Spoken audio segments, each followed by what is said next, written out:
बिस्मिल्लाहिर्रहमानिर्रहीम। अस्सलाम वालेकुम स्टूडेंट्स। तो हमारा आज का थर्ड क्वेश्चन है, why is Leonardo da Vinci a good example of the Renaissance. ठीक है। अच्छा, ये है कि रेनाइसेंस का टाइम पीरियड ऐसा टाइम पीरियड है जब बहुत सारे जो थे बड़ी फेमस पर्सनालिटीज़ सामने आई थी, और वो ऐसी पर्सनालिटीज़ थी जो रेनाइसेंस टाइम पीरियड में उनका कंट्रीब्यूशन बहुत ज़्यादा है। ठीक है।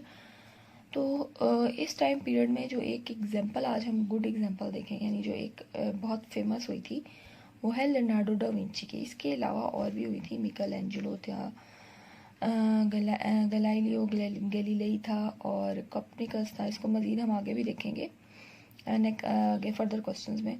तो अभी इस क्वेश्चन में लियोनार्डो डा विंची के बारे में पूछा गया है कि उसका रेनाइसेंस के लिए उसको क्यों एज अ गुड एग्जांपल माना जाता है। इस क्वेश्चन का आंसर है पेज नंबर 15 पे, लियोनार्डो डा विंची। ठीक है। ये इसका टाइम पीरियड है 1452 टू 1519। ये आपने माइंड में रखना है for the assessment, for MCQs, for further exams, और किसी भी टाइप का जो भी क्वेश्चन इसमें आ सकते हैं। ठीक है। तो लियोनार्डो डा विंची का कंप्लीट ये आपने माइंड में रखना है, इसके सारे पॉइंट्स। ठीक है। अच्छा, अब क्या है, लियोनार्डो डा विंची जो है वो एक गुड एग्जांपल है किसकी, रेनाइसेंस मैन है। ठीक है, रेनाइसेंस टाइम की। चलिए स्टार्ट करते हैं। One of the great enquiring mind of the Renaissance was that of Leonardo da Vinci. तो ग्रेटेस्ट इंक्वायरिंग माइंड कौन था की पर्सनालिटी थी, जो था लियोनार्डो डा विंची। ठीक है। ग्रेटेस्ट इंक्वायरिंग माइंड कहते हैं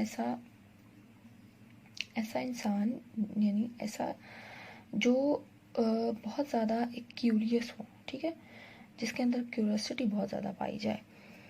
तो ये जो था लियोनार्डो डा विंची जो था, वो भी एक ऐसा ही इंसान था जिसके अंदर क्यूरियोसिटी थी बहुत ज़्यादा, और वो नई से नई चीज़ को जानना चाहता था और बनाना भी चाहता था। ठीक है। फ्लोरेंस का रहने वाला था, centre of the Renaissance in Europe. He was a polymath. अब वो पॉलीमैथ यानी एक को जिससे ऐसा शख्स जिसको बहुत सारे अदर सब्जेक्ट्स में भी कमांड हो। और उसमें कौन कौन से आ रहे हैं, पेंटर, स्कल्प्टर कहते हैं जो पत्थरों का काम करते हैं। ठीक है। पत्थरों पे उसको तराशते हैं, और जो उसको बोलते हैं, ठीक है, पत्थरों को बारीक बारीक उसको काट के कोई शेप्स दे देना, तो उसको बोलते हैं। फिर है आर्किटेक्ट, म्यूजिशियन था, साइंटिस्ट था, एनाटॉमिस्ट था। एनाटॉमिस्ट कहते हैं ऐसा इंसान जो जो अज़ा से जो हमारी जो पार्ट्स ऑफ बॉडी हैं उसके बारे में माहिर हो। ठीक है। उसको जानता हो बहुत अच्छे तरीके से। मैथमेटिशियन था, इंजीनियर था, एंड इन्वेंटर था। ठीक है। तो ये जो है, ये उसके पॉलीमैथ में ये तमाम बातें आ रही हैं कि वो उसको उसमें क्या क्या जो किस किस चीज़ों पे उसको कमांड थी। लेकिन लियोनार्डो जो फेमस हुआ था, वो बेसिकली फेमस जो हुआ था वो एज अ पेंटर हुआ था। ठीक है। अगर आप इसकी पॉलीमैथ में इसकी देखो इसकी कि कहाँ कहाँ पे उसको इतनी कमांड थी, तो बेसिकली ज़्यादा जो था वो एज अ आर्ट की फील्ड में आ रहा है। ठीक है। जैसे पेंटर है, स्कल्प्टर है, आर्किटेक्चर भी एक तरह से आर्ट ही करते हैं, आर्ट का काम करते हैं। ठीक है। और है ये एनाटॉमिस्ट, यानी जो अज़ा जो बनाते हैं ना, ये वो होते हैं। ठीक है। जिनको इनको माहिर होती है। तो बेसिक जो पेंटर्स का जहाँ तक आ रहा है वो ये पेंटर, स्कल्प्टर, आर्किटेक्ट। ठीक है। तो ये उनका उसका जो था ज़्यादा जो फेमस था वो किस फील्ड में हुआ था, पेंटिंग की फील्ड में। ठीक है। पेंटर था, और उसकी दो बड़ी फेमस पेंटिंग्स थी, मोनालिसा और द लास्ट सपर। ये आपने ये देखें, ये लिखा हुआ है। तो ये आपने फॉर असेसमेंट जो है ना, ये नेम और ये लाइन याद रखनी है कि एक तो वो पेंटर के तौर पे फेमस हुआ था, और उसके जो बड़ी बेस्ट पेंटिंग मानी जाती हैं वो है मोनालिसा एंड द लास्ट सपर। और मोनालिसा जो है ये बहुत ही ज़्यादा फेमस हुई थी। अभी भी आप अगर नेट पे सर्च करो तो आपको इसकी पिक मिलेगी। ठीक है। और वो आप सब ने मेरे ख्याल से देखी हुई है, लेकिन यह है कि जिन्होंने नहीं देखी वो ये इसको खुद देख लें। अच्छा, इसके बाद उसने बाकी जो साइंस की फील्ड में काम किया। He even design a flying machine. ठीक है। उसने एक ऐसी मशीन बनाई जो उड़ती थी विद रिवॉल्विंग पेडल्स। तो इससे क्या हुआ था आगे फर्दर जो था वो ह्यूमन फ्लाइट जो थी उसके चांस बने थे, ठीक है, कि हवा में कैसे इंसान जो है वो फ्लाइट यानी कैसे मूव कर सकता है कैसे। तो he work on design for the tank, इसके अलावा उसने एक टैंक का बेसिक पुराना डिज़ाइन बनाया था।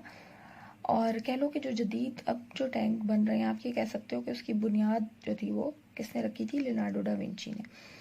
और helicopter as well as several ideas for other subject, ठीक है, ये उसके जो थे, यानी आप ये कह सकते हो कि यहाँ पे उसने जो था वो टैंक डिज़ाइन किया था। इसके अलावा उसने हेलीकॉप्टर के बारे में एक मतलब ये एक तरह से ये वो टाइम पीरियड है, देखो हर चीज़ की एक ना बेस बनती है, कोई भी चीज़ हमें एकदम जैसे आपको अब नज़र आ रही है ये ऐसी एक फ़ौरन से नहीं हो जाती, ठीक है, उसके कुछ स्टेप्स होते हैं, टाइम टू टाइम वहाँ तक हम पहुँचते हैं।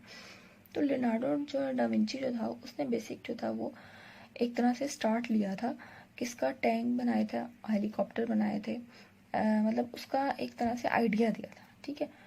अब ये देखें, ये जो नीचे आपके सामने इमेजेस दिखाए हुए हैं, अच्छा पहले तो वो जिसका हमने जिक्र पढ़ा था फ्लाइंग मशीन थी, रिवॉल्विंग पेडल्स, तो ये उसने एक तरह से स्केच बनाए थे जिसको आगे जो थे उसको बेस करते हुए उन्होंने फ्लाइंग मशीन बनाई, ठीक है। फिर ये एक स्टार्टिंग का टैंक, ठीक है, उसकी ड्राइंग है। और फिर ये कुछ दूसरी छोटी छोटी ऐसी मशीनें हैं दूसरी जो पानी से चलती थी, ठीक है। तो ये तीन ये उसकी जो थी ये जो था बना था ये उसी की ड्राइंग की बेस पे बना था, ठीक है, और ये बाकी भी उसकी ड्राइंग्स हैं। Thus Leonardo symbolized the spirit of learning and intellectual curiosity of the Renaissance. तो ये वो तमाम बातें हैं जिसकी वजह से लियोनार्डो को सिंबलाइज किया जाता है या उसको एक तरह से समझा जाता है क्या कि वो उसके अंदर बहुत ज़्यादा यानी वो रेनेसेंस टाइम पीरियड का जो था वो एक ऐसा इंसान था जिसमें लर्निंग की बहुत ज़्यादा स्पिरिट थी, इंटेलेक्चुअल क्यूरियोसिटी बहुत ज़्यादा थी। तो ये रेनेसेंस टाइम पीरियड जैसे मैंने आपको बताया रीबर्थ, तो इसके बाद जो टाइम पीरियड स्टार्ट होता है ना वो एज ऑफ डिस्कवरी आ जाता है। तो इसलिए भी इसको लियोनार्डो को बहुत ज़्यादा इम्पोर्टेंस दी जाती है, बहुत ज़्यादा फेमस पर्सनालिटी है। इस क्वेश्चन के आंसर में आपने हेडिंग देनी है लियोनार्डो डा विंची, ये इसका टाइम पीरियड है 1452 टू 1519, ये आपने माइंड में रखना है। फिर है one of the greatest inquiring mind of the renaissance was that Leonardo da Vinci, यहाँ तक। फिर स्टार्ट करना है इधर से, he was a polymath, painter, sculptor, architect, musician, scientist, anatomist, mathematician, engineer and inventor.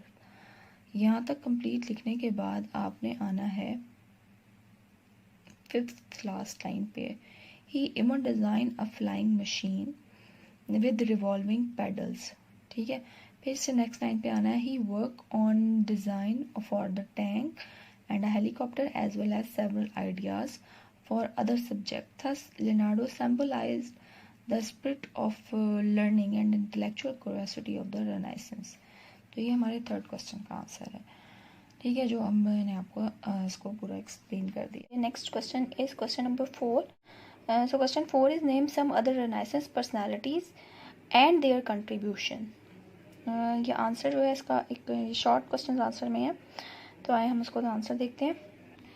Answer is given on page number 16.